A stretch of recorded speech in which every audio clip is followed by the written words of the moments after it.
and we're separate But beings. God is not human. I don't know why you keep saying human. And we're talking about my Because son. God could never- But God is not my son, and I'm not God. But you mentioned my son to make it clear. But you're not God. Yes. So you don't have control of what your son is. You can't create your son the way you want. But it's two. But God can. But the point is, when I have a son, it becomes two human beings. I have a human nature. He has a human You're nature. comparing yourself to God. You're not God. So you can't say that. Okay, but I'm trying to understand what you believe.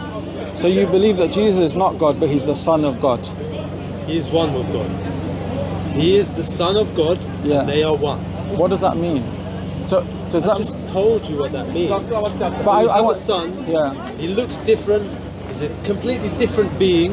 yeah, Comes from you. His DNA is yours. You share the same DNA. yeah. The same. You give him your attributes as your son. Everything that he is comes from you. Yeah.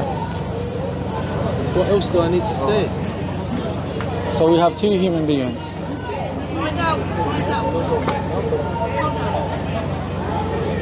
God be with you, bro.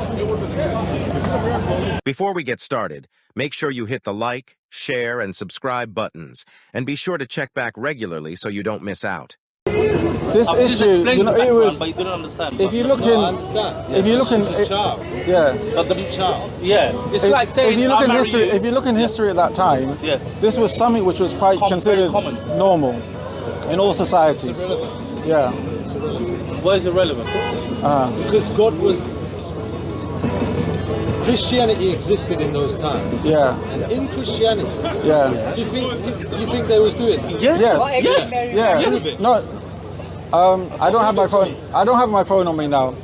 Recently, I was attending a course and it was talking about childhood, and it talked about childhood over periods of time, and it mentioned, I think from they call it the medieval period. I think from the year 600 up until for about 1,000-year period.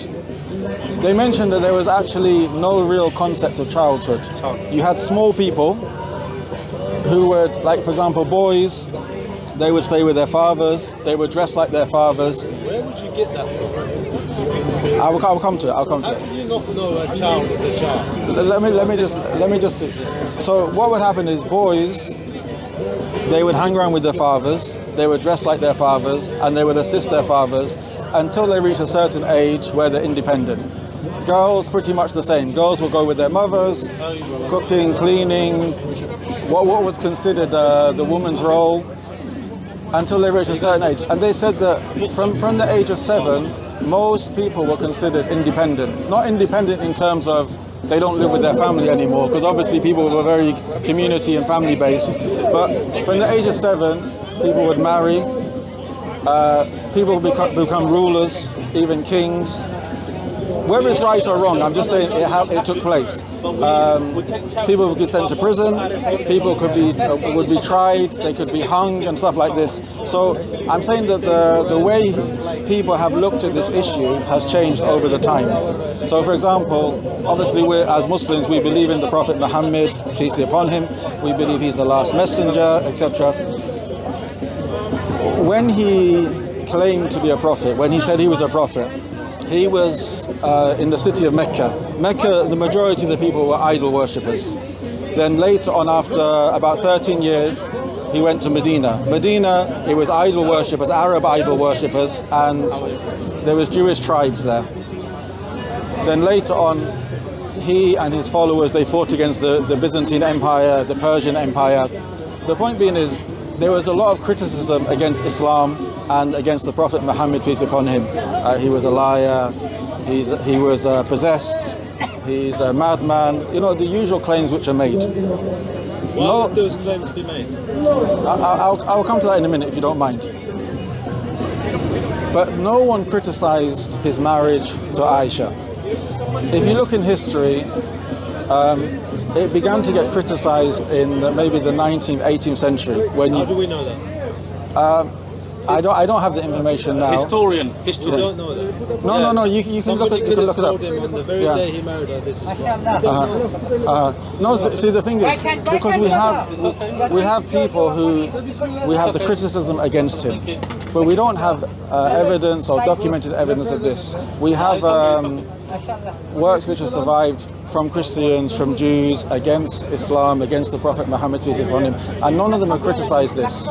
Whether it's right or wrong is another issue, but I'm just saying that people, they considered it to be a normal affair, because Aisha, radiallahu anha, she was 6. People have considered sacrifice and murder all to be normal. It doesn't mean it's right. Yeah, no, that's that. But you understand that. But I'm saying across the board, idol worshippers, Muslims, Christians, Jews, the Persians, they never considered this to be problematic. How do we know this? The problem is we're standing here in Stratford. If we were able to sit down, maybe with Google or with books, we can look this up. But I think this is, I would say that this response or this discussion has been had many times. And when these issues are brought up, I haven't seen anyone counter it. So I can't, I'm not going to present. Muslim turn his back on another Muslim. It doesn't work. It's not going to happen, is it? Sorry? So you say it hasn't been counted. No, but even by Christians or Jews, they haven't said no. According to Christianity, or according to the church, or according to Judaism, according to the rabbis, they criticized Islam for this marriage in those days. We don't. You see my point? I would say that it's recent. When you have the colonialism, when you have Orientalists, then they've looked back at it and said this is wrong, but they're judging it by the standards of that day. That's my point. So do you see my point? Not really, because I believe Yeah. a child has always been a child, and a father has always known that. This is what. What do you consider a child? What's the definition of child according to Is NHS? that a serious question? But what is the definition No, because it should of a be. child according to Why NHS? should that be a serious question? No, because I'm saying, do you consider, for example, if someone reaches puberty at a certain age, are they still considered a child for another 5 years? Yes. Where did you get this definition from? Yeah, What do you mean? I mean, that's what I mean. That's an argument for you to understand. Yeah. Let me ask you something. Would you marry a 6-year-old? No. Not in this Why? day and age. No. Not in this day and age. Why? Because times have changed. Time don't change. One Forget minute, about the time. one minute. She's still following the same time No, that Muhammad was in. Yeah, but Sorry, even okay, if one you got minute. 25-year-old woman who's not mentally stable, Can I make you a can't marry her. Okay, sorry, 1 minute. Do you understand? Even though she's 25. No. Can't marry a 25-year-old. No, because she's not mentally stable. No. Marry a 6-year-old. No, listen. No, but this is what I'm saying. There are conditions that you have to meet in order for someone to get married. And these are 5 conditions. And you're not grasping what I'm telling you. Okay, I bear told you with- bear this. with- I'm just saying it's disgusting. No. Well, according to you. According to Excuse me, can I say according to God. excuse me. The God Okay. is the one who gave you the permission to get married, man. Yeah, well, this is your opinion. You know, This you is can't. Because God is good, God is not bad. He does not tell you to do bad things. And we all know that's bad.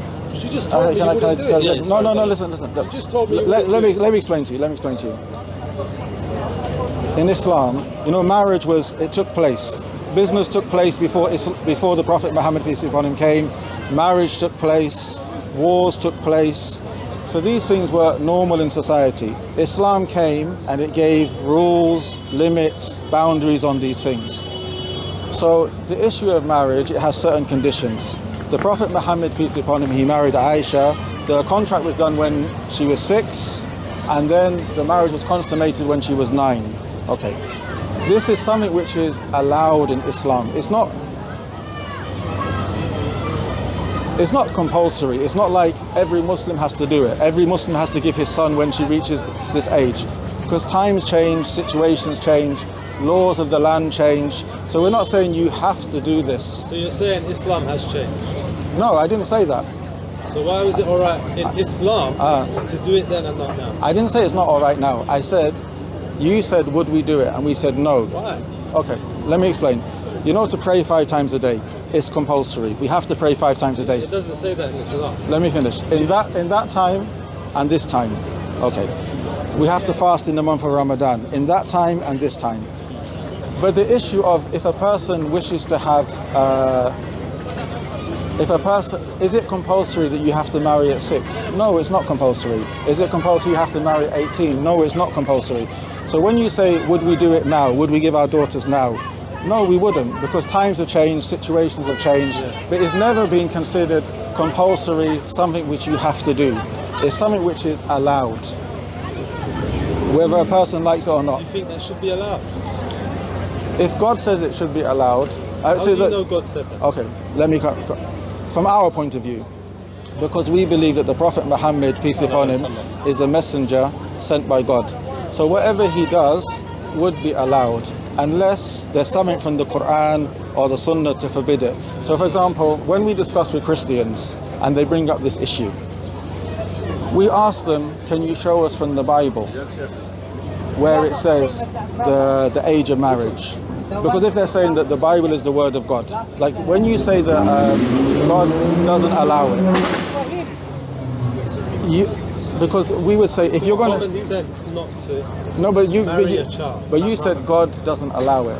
So you're speaking on behalf of God. God doesn't allow it. Yeah. It's just But God, that's what you God said. would not tell you to do that, is my point. Okay. Because it's not right. If it doesn't tell Okay. you that's not good.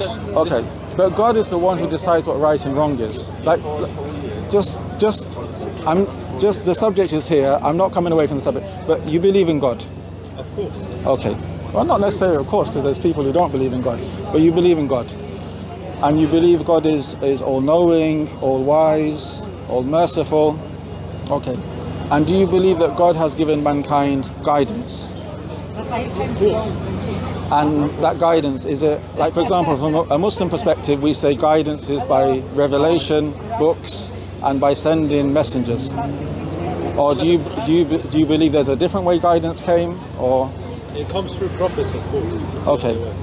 Or do you believe it's like your opinion, your intellect that you're going to? No, I'm a man. Well, Okay, because nothing to do with my opinion. okay, because what you just said now was based on common sense. It's wrong. Earlier you said based on God. It's wrong. Because if you say it's based on God, I'm going to ask you: can you present evidence that God has revealed a message to mankind that is wrong? Yes. Let me answer that. So, if I was to right now Yeah. punch someone, Yeah. bear in mind, it doesn't say in any holy book not to hit him. It does. say don't punch. It does. Where? Okay. In Islam, we have two basic sources. We have the Quran, which is we believe to be the revelation, the speech of God, revealed to the last messenger, the Prophet Muhammad, peace be upon him. And we believe in the Sunnah. It's the Sunnah. The word means a way. But it's basically whatever the Prophet Muhammad, peace be upon him, says, whatever he does in a religious aspect, we consider this to be guidance. Okay, so we have. So you don't mind taking slaves and killing them? What's the bank? I'll come to that at the moment, but now we're talking about hitting. Where's the box? The Prophet Muhammad, peace be upon him, he said that there is no harming and there is no returning harm. So we shouldn't harm people. So under this umbrella, How did Muhammad harm so many? under this umbrella, we would say hitting is not allowed. Okay. If you're going to talk about a specific event, such as fighting in a battlefield or punishing due to disobedience of God, this would require another evidence. Why? Why not? Because why not? I'll tell you why. I'll So tell you Muhammad why. says don't hit, Yeah. don't hurt, Yeah. but he can kill. No. What do you mean no? That's not what I'm saying. That's what he did. Let me come to it. As you said, Okay, no problem. God has given us guidance by way of the messengers and by the way of books. We agreed on that. Maybe we differ on what books and we differ on who the messengers are. Don't differ on what books, because Okay. you're told to read So where could I get the Arabic? What it is, you're jumping issues because okay. Nowhere in the Quran does it say to read the Bible. But you can. I'm pretty sure it says that you should believe in the Torah and the Bible. You want in Arabic? No, 100%. 100% it doesn't. So you're not supposed to believe in the books of God, is what you're saying? No, that's not what I said. That's not what I said. You said that you're sure Islam has said that we have to believe in the Bible. Which it does. The Bible, okay. Obviously, I mean, this is our book. This is the book we read and practice. Does it not say that? It doesn't say that. It doesn't say. It doesn't say that. As Allah's my witness, the angels are writing it down. I'm going to be questioned about what I say. The Quran does not say to believe in the Bible. Told to read the Injil. You can ask the question in a different way if you want. The Bible, according to the Protestant Church, is 66 books, starting with Genesis, ending the Revelation. According to the Catholic Church, it's 73. So when you say Bible, that's what you're referring to. Right, so let's go back to the topic of Injil. Are you supposed to believe in the Injil? Yes. Yeah. Right. Okay. So Injil and Bible is two different things. Injil is the gospel. No. What do you mean no? Injil, according to the Quran, according to chapter 5, verse 46, وَآتَيْنَاهُ الْإِنْجِيلَ, and we gave him the Injil. According to the Quran, chapter 19, where Jesus is reporting, said, قَالَ إِنِّي عَبْدُ اللَّهِ آتَانِيَ الْكِتَابِ, verily I am a worshipper of God, and I was given a book. And also mentioned in chapter 57, وَآتَيْنَاهُ Injil, we gave him the Injil. So Muslims, what we believe to be the Injil. Just quote Jesus Christ. I've quoted the Quran. What the Quran is saying, what Jesus said. How does the Quran know what Jesus said? How does the all-knowing Creator know anything? Because He's all-knowing. Let me finish We what. believe in Jesus, man. We have to believe in Jesus. You believe in Isa. Don't say Jesus. Let me finish. Not the same, bro. Sir, According to you. let me finish one point at a time, because we are moving from point to point. So Injil, we believe that Jesus, Isa alayhi salam, Yeshua, was given a revelation called the Injil. We don't believe the Injil is 27 books of the New Testament. The Gospel is 4 books. No. Yeah. Let me finish. But you mentioned the Bible. I'm telling you what we don't. About the Gospel. Okay. Even the Gospel itself is 4 books. According to Mark, Matthew, Luke, and John. We don't believe this is the revelation given to Jesus. Why not? Because it's the whole Bible says according to John. It's not according to Jesus. No. It quotes Jesus' word. No. Simple question. Okay, 1 minute. You asked the question, why not? Just let me make it simple. Because the verses I quoted from Quran says that Jesus was given the Injil. I don't think any biblical scholar or Christians differ on the fact that the 4 Gospels were written after Jesus. Of course. So therefore, these 4 Gospels were not the things which were given to Jesus. What was given to him? The Injil. The Injil. And what's that? It's like, for example, when we believe in the Torah, we believe in the revelation given to Moses. It's a book which was given to them, which we don't have anymore. The Christians don't have it, the Muslims don't have it. Why don't we have it? Because people either they lost it, they changed it, they corrupted it, and also we are not in need of it. Because when another messenger comes with the final revelation, the Quran, which is preserved, then we're not in need of the previous revelations. So you're the new covenant of Christ. You don't need it. No, we don't believe in an old covenant, a new covenant. We believe that there's one God. It talks about it in the Quran. An old covenant and a new covenant. A covenant. No. A mithaq. But not in terms of what the Christians and the Jews understand to be an old covenant and a new covenant. What verse are you looking for? I might be able to tell you. Yeah. 33:7. 33:7. And when we took from the prophets their covenant, and from you, and from Noah, and Abraham, and from Moses, and from Jesus, the son of Mary, and we took from them a solemn covenant. Yes. Okay, what is the covenant? Tell me. I'll tell you. Look, let me explain to you. According to Christianity, there's various covenants. There's a covenant from the time of Noah, there's a covenant from the time of Abraham, there's a covenant for Moses, and there's a covenant, before that there's a covenant for Adam, and then there's a covenant for Jesus. And the Christians generally will say that all of the previous ones, particularly the one of Moses, is considered the old covenant, and then Jesus came with a new covenant. So the word may be the same, covenant, as when we believe that the prophets have a covenant with God. We believe that mankind has a covenant with God. So you don't believe in old and new? But let me explain. The covenant with mankind is to recognize God, to worship God, to accept all the messengers which come. The covenant with the messengers is to deliver the message to mankind. But we're not talking about the covenant given to Moses was particular to one group of people, the children of Israel, that they have to obey the laws of the Torah in order to be saved. And then Jesus came, as Christians say, with a new covenant, which is now not restricted to the children of Israel, it's for all mankind. And now you don't have to follow the law anymore. And not in 100%, because obviously Christians are not told to go, you can murder, you're not told you can commit adultery, of course. But Christianity teaches the new covenant, you are no longer saved by the law, you are saved by grace, because the second person of the Trinity came down and died for the sins of mankind. We don't believe in this covenant. Why? It says it right there.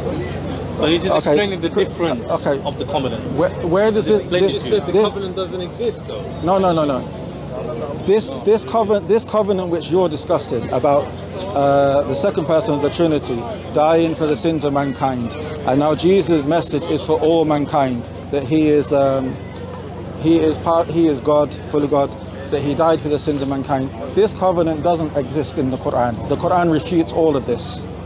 That Jesus is God, that Jesus died for the sins of mankind. The covenant. Yes. From the prophets. Yes. It's not in the Quran.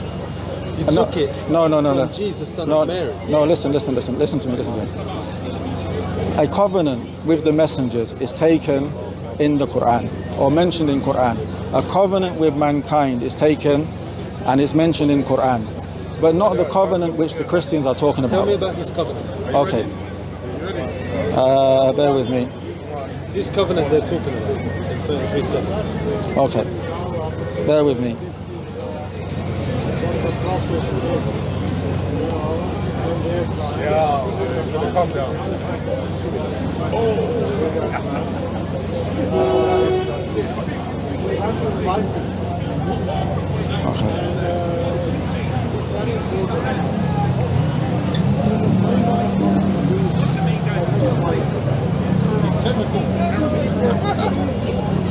Do we have an Arabic Quran?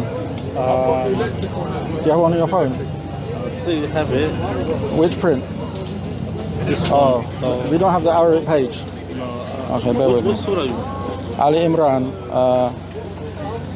Okay, so this is chapter 3, verse 81. Chapter 3, verse 81.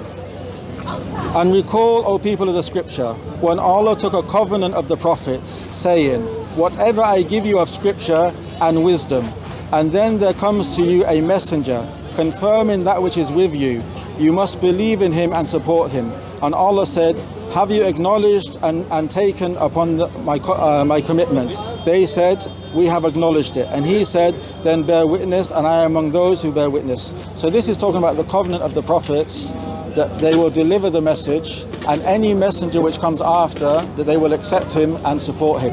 So this is a covenant. But it's not talking about the fact, the idea that God died for the sins of mankind. Because this is something which is refuted in Quran. Because the Quran rejects that, that's why it doesn't say it. Yes. So my point is... Yeah. So the point is, you'd have to prove that the Bible is the word of God. I have to prove that? Yes. That's the bottom line, yeah. Why do I have to prove that when it came before the Quran? Why would something be coming before necessitate that it's true? Because it was prophesied. Okay. Demonstrate. Jesus Christ. So that would be a proof. Prophesied. So that would be a proof. So demonstrate Where's it. Muhammad's prophecy? Okay. First, where does it prophesy that Jesus is going to come? Isaiah.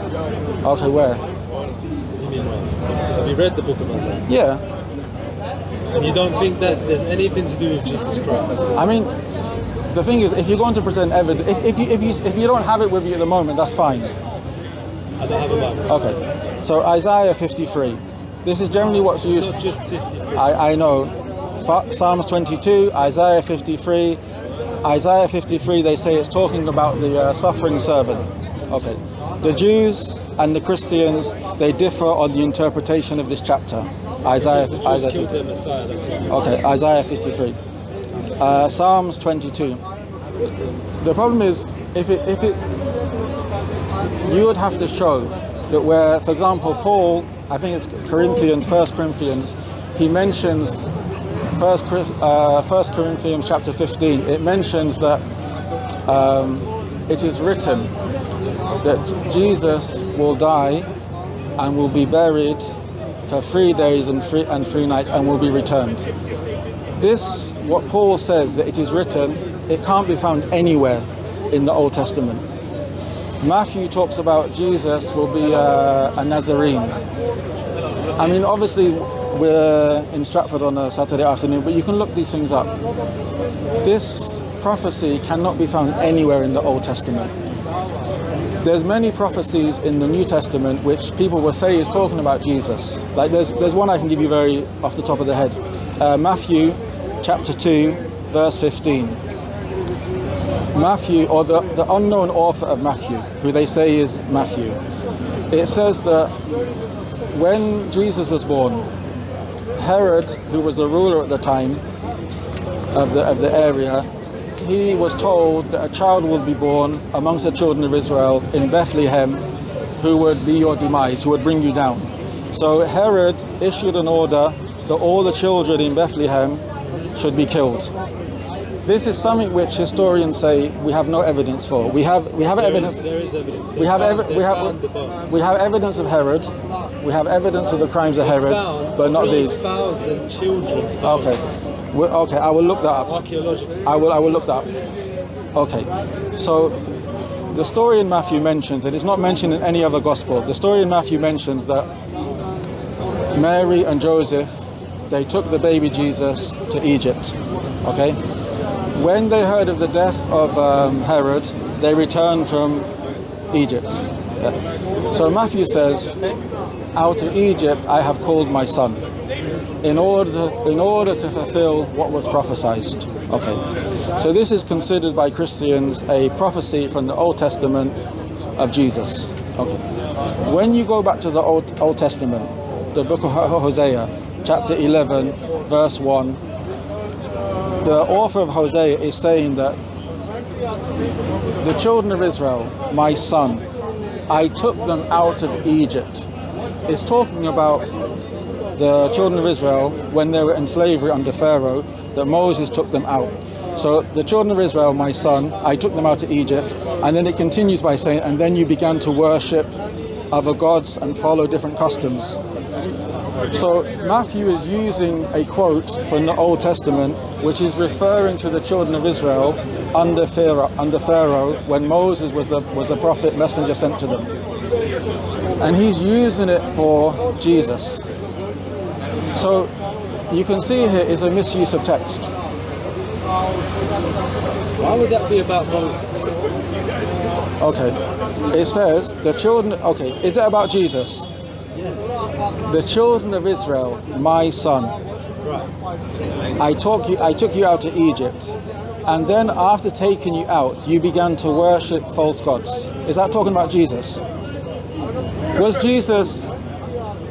Jesus considered the whole tribe of children of Israel who were taken out of Egypt?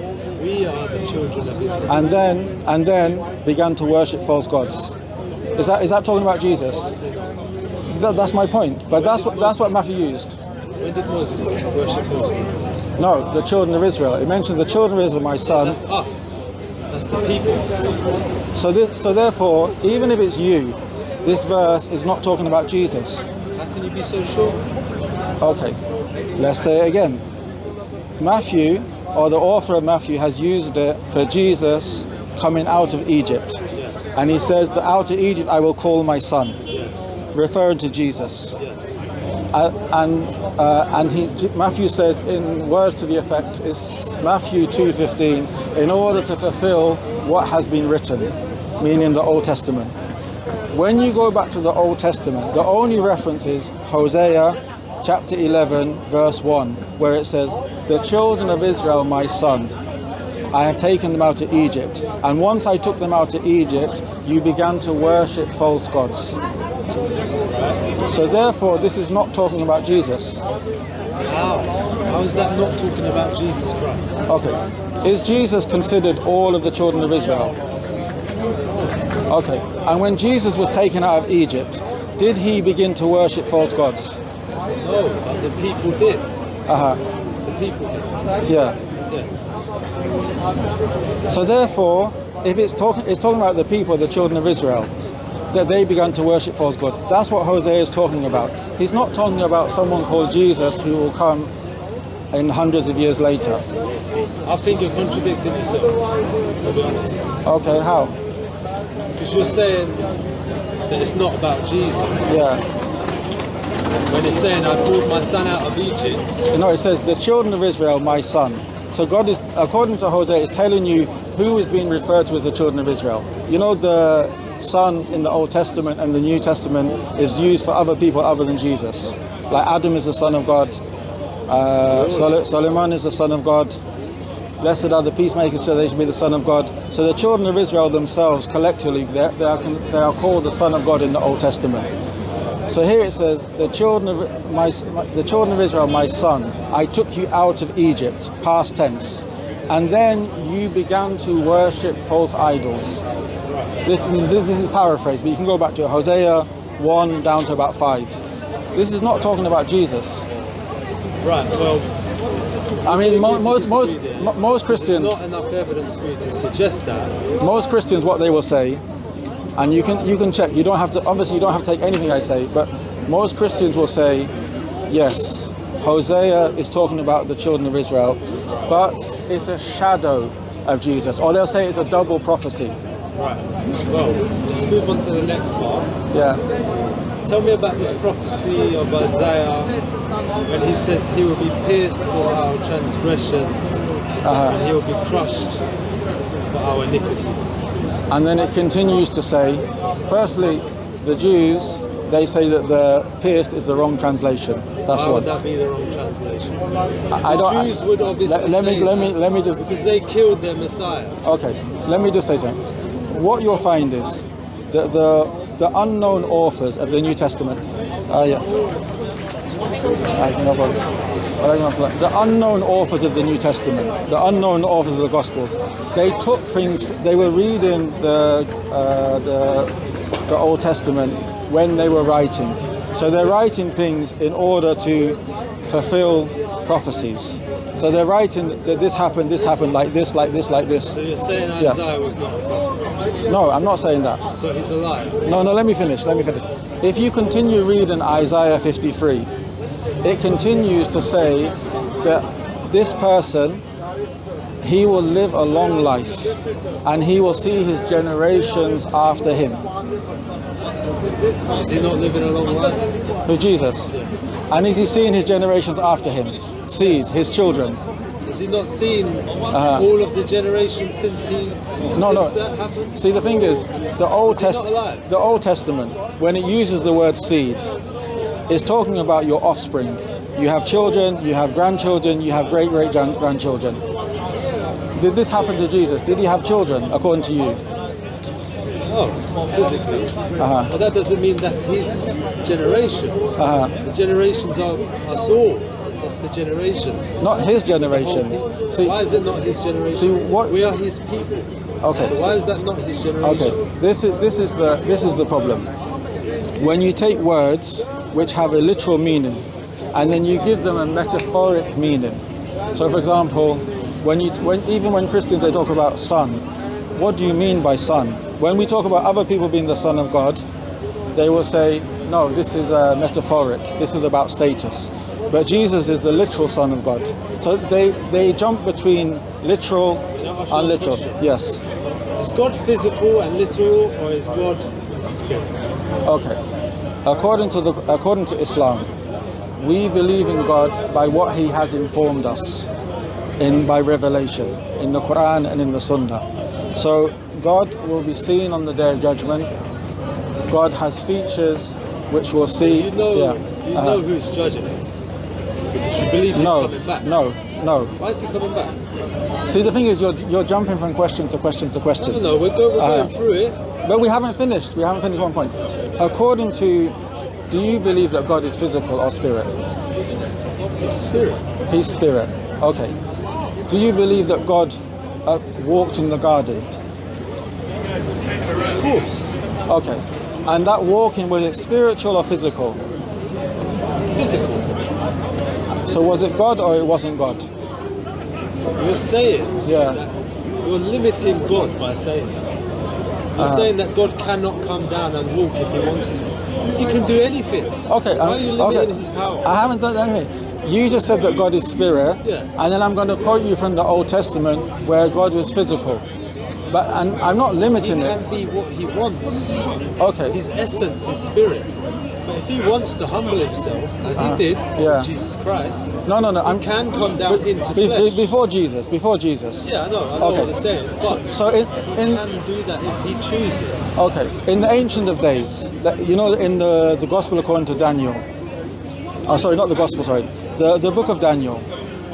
It mentions that the Ancient of Days will be on the throne. Okay, when he's on the throne, the Son of Man will come to the throne. Christians will say the Son of Man is Jesus, and they will say the Ancient of Days is referring to God. This describes God as sitting on a throne. Is that spiritual? You're missing the point. He can be physical if he wants, but his essence, Okay. what he is, Does he change? if he wants, no. Okay, but the Old Testament says that God doesn't change. Where does it say that? Unfortunately, I don't have the quotation now. I don't have my phone with me. No problem. But look it up. Look it up. I don't need to look it up. You don't need to look it up.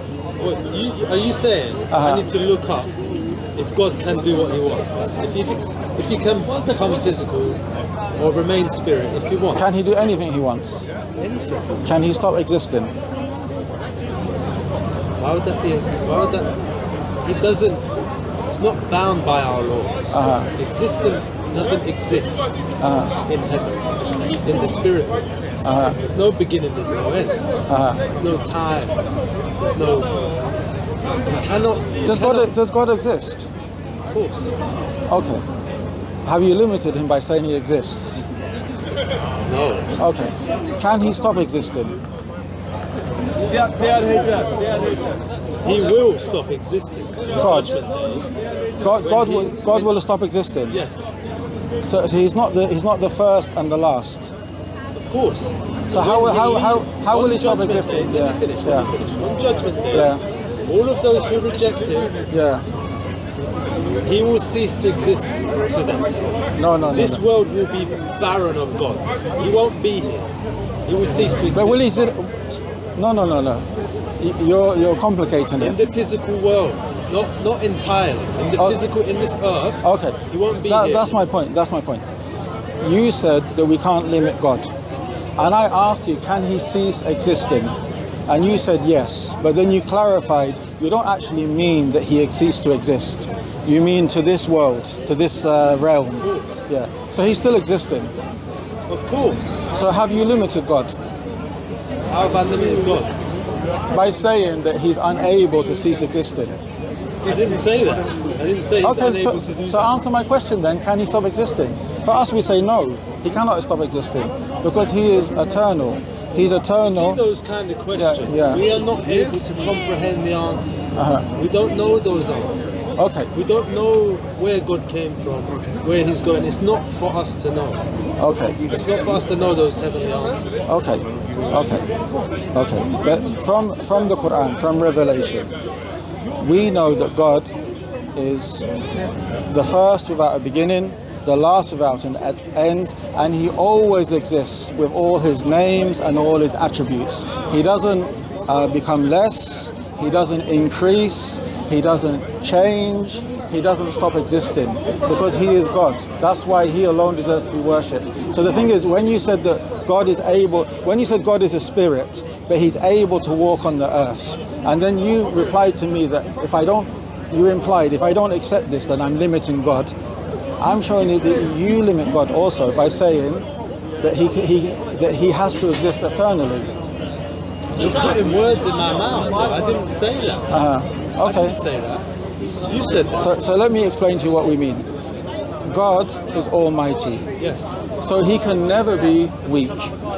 No. This is not limiting God. This is giving God his due. Yes. When we say that God is all-knowing, he can never become ignorant. This is not limiting God. This is giving him his due majesty, that he is all-knowing. When we say that God is ever-existing, and he's the all-living, the self-sustaining, when we say that God doesn't die, when we say that God doesn't stop existing, this is not belittling God and saying he's unable to do something. No, this is affirming God's majesty.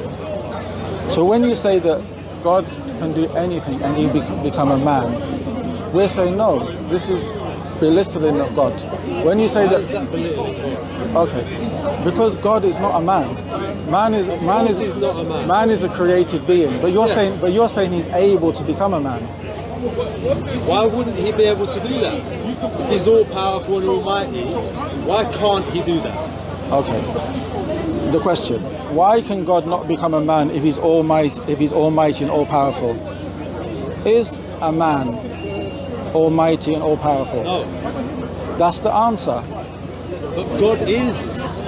So it's not an answer. If God is almighty, Yeah. he can become a man if he chooses. But that man is not almighty, is he? But with him he is. So a man can be almighty and all powerful. A man, God can Yeah. be almighty. And all Not can, he is. Of course. Yeah. He But, is. but when you say he becomes a man, man is limited. Man, by definition. God is not. Okay. Therefore, God will not become a man because God is almighty. God, a man is weak, deficient. God is all-knowing. He Man wouldn't- has he's ignorance. not just going to be a Yeah. common man, is he? Uh-huh. It's going to be Jesus Christ, one who performs miracles, Okay. one who walks on water, Okay. one who died for you. Okay. Man. But we're talking about God becoming a man. That's the first point. Even Jesus himself, according to your book, it says, of my own self, I cannot do anything. Right. When- Describing man, Yeah. Yeah. So that's not God. man cannot do nothing without the Father, so that's facts. No. Man, but Jesus is saying, I cannot do anything of my own Yes, self. because he was a man. So yeah, that's the whole point. So Yeah. therefore, man is not God, and Jesus is not God. You're limiting God, bro. You're saying, yes, man are nothing without God. So even God, who used to come here as a man, he would need God. Do you understand? To be almighty. Us without God, we're nothing. We know this. But with God, Because we're in need. We're dependent upon God. exactly. Is he dependent on himself? God is completely independent, not in need of anything. Yes. So therefore, if Jesus is dependent upon God, if man is dependent upon God, man is not God. Man is not worthy of worship. Son. It's not the Father. What do you mean by son? He is the physical representation of the living God. What do you mean by that? I mean, we can't see God, Okay. but we saw God in Jesus Christ. Okay. So when Jesus died, is this a physical representation? This death of Jesus, is this a physical representation of God, of the Father? I'm not catching the question. Okay. When Jesus died on the cross, according to the Christian belief, according to the New Testament, is this a physical representation of God? Yes. Okay. What is it representing? So the representation is that the man. It's the ultimate sacrifice. Okay. So man died, and it's representing that God died. God cannot die. It's just a silly question. Therefore, the man, therefore the that's body not he was God. in died. Okay. The body. And the body was what? According to the Gospel of God. Human man body. According to the Gospel of John, which obviously we don't accept. In the beginning was the Word. The Word was with God. The Word was God. Word is Christ. And the Word became flesh. Yes. So the flesh died. So the Word died. The Word can never die. The Word is God. How can the Word die? So the Son of God didn't die for the sins of mankind then? Do we still hear Jesus Christ's words today? Did he die and was Do we still hear his words? Did he die for 3 days and was brought back after Yes. and resurrected? Yes. So therefore that's not God. How? Where's your logic on that? You have said, and we agree, that God cannot die. Yes. You believe that Jesus died. Therefore he's not God. But his soul went on. His soul did not die. The spirit did not die. Did your book say? Word Did your book say? die. Did your book say the word? Yeah, help yourself. Did your book say that the word became a soul, or the word became flesh? So you're saying God has no soul? We're not talking about this. You are saying that the word, that the soul did not die, the physical body died, the flesh. Yes. But according to your book, the word, according to your book, says is God.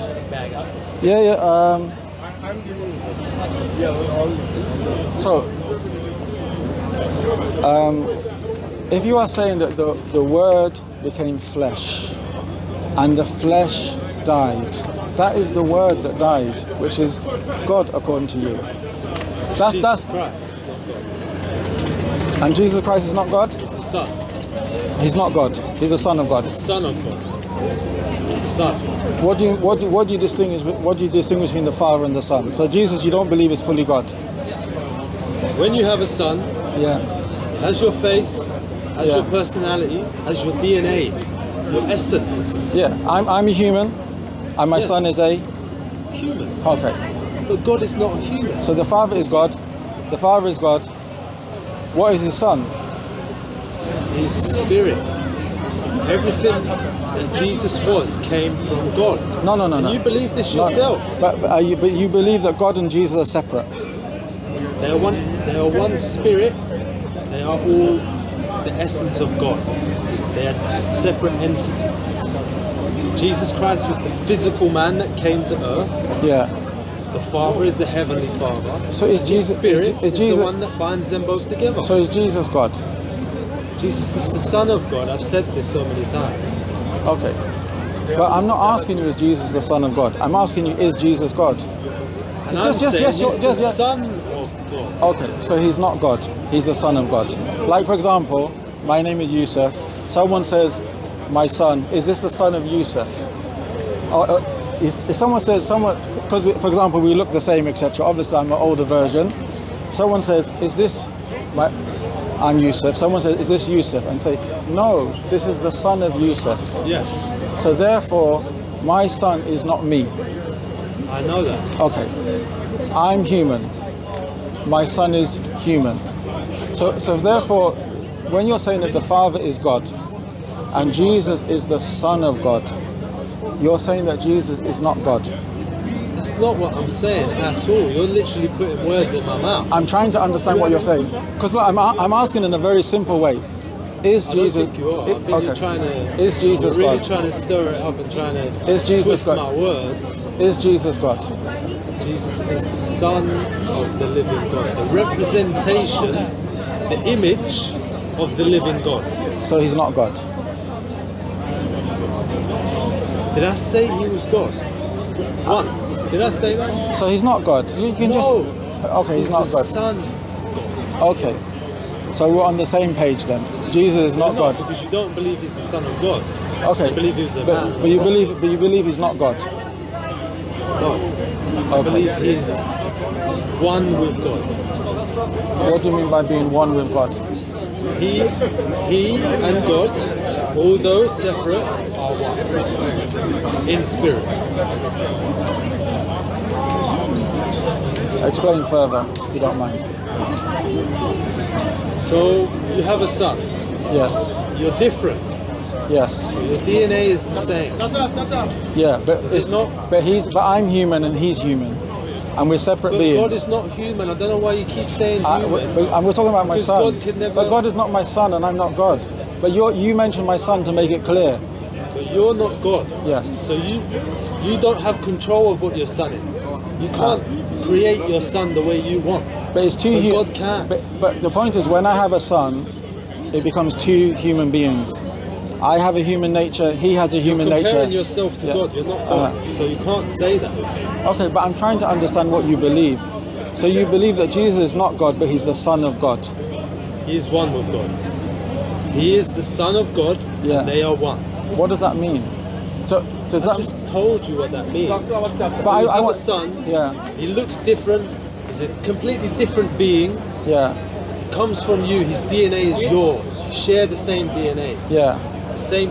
You give him your attributes as your son.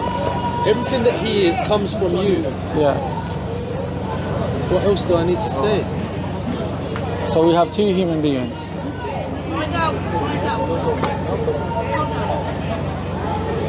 God be with you, bro.